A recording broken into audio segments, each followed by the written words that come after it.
The question arises, what happened when the trekkers in the Great Trek arrived in Natal? Before they had arrived in Natal, there were already negotiations with the Zulu. The English people who had settled in the Durban area, the Port Natal area, had already concluded an agreement with King Shaka of the Zulus. A person called Farewell treated King Shaka from the Zulus from a wound that he had sustained, and as a reward for his treatment, King Shaka signed an agreement, a treaty with Farewell, that the area around Port Natal, about 50 miles into the interior and 25 miles broad, would be handed over to the Englishmen around the Durban Port Natal area. The text and the script of this treaty does still exist. That was in 1824. And when the trekkers arrived in Natal, they could not speak Zulu. And eventually they made contact with the Englishmen around the Port Natal area, and a person called John Halstead offered to be the interpreter between the trekkers and the Zulu king, at that time already King Dingane. They went there and they wanted to discuss and negotiate with King Dingane for areas to settle on. And you must remember that because of the extermination wars, the area between the Tugela River and the Umzimvubu River, that's a big part of the present-day Natal, was completely depopulated because people had been driven away from that area. They wanted to negotiate with King Dingane to settle there. And when they met King Dingane, he accused them of having stolen his cattle. But fortunately, they had heard that a person called Sikonyela had stolen the cattle, and they had seen about 700 head of cattle, which were King Dingane's cattle. And they agreed that if the trekkers would bring back those 700 cattle, then King Dingane would give them the area between the Tugela River and the Umzimvubu River as a reward for the cattle that had been brought back. This agreement was signed. The original agreement got lost later on, but there was a copy of the agreement which is still in existence and can be shown. There was an agreement that that area would be given to the voortrekkers to settle on.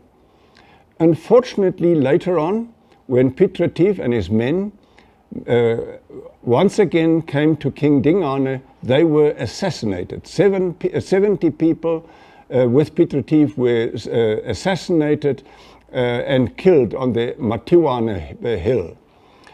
Thereafter, there were a lot of other agreements. After King Dingane lost the war at the Blood River battle, his successor, his eventual successor, his half-brother Mpande, joined forces with the voortrekkers and went to war against Dingane and drove him across the Pongola River. And as a reward, there was a very good relationship between the voortrekkers and King Mpande. Then thereafter, the voortrekkers noticed that the area between the Klip River and the Buffalo River was virtually empty.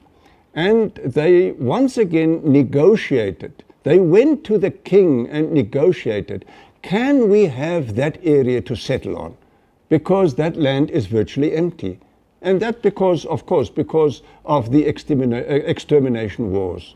The Hlubi people were driven away from that area. And they agreed that that area would be given to the voortrekkers. Once again, with an agreement, a written agreement, a treaty, and in exchange for 1,000 riksdalers, that area was given to the Voortrekkers in 1847. When the Voortrekkers negotiated for the Utrecht area, they told King Mpande that this area is empty, nobody lives here. Can't we agree that that area be given to us to settle on? Eventually they agreed, and in exchange for 100 cattle, they got permission from King Mpande to settle in the Utrecht area. But a while later, the Voortrekkers said, but we have an agreement from King Mpande, but we have nothing on paper. We've got nothing that is written as proof of our agreement with King Mpande. They went back to him and agreed that in exchange for 300 cattle, they would get an agreement, a written agreement from King Mpande that they could settle in that area. That treaty, that written agreement is still in existence and can be shown. Thereafter, in 1884, when King Pande was no longer there, his son Cetshwayo, who became king after King Pande, was no longer there. A person called Sipepu tried to become the king of the Zulus, but he was not the first in line. And he decided to kill all the sons of the king, all the sons of King Cetshwayo.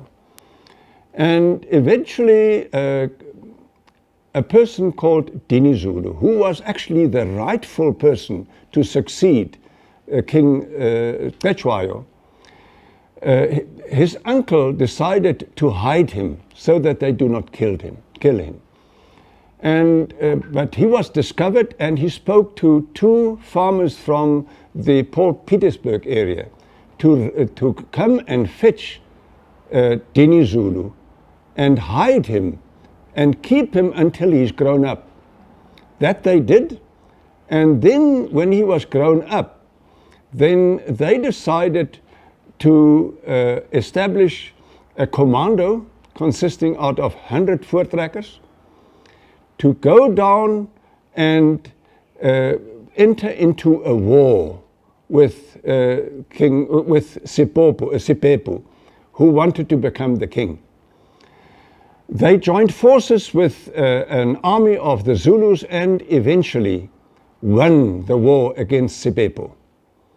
And then they anointed Dinizulu to become the king of the Zulus.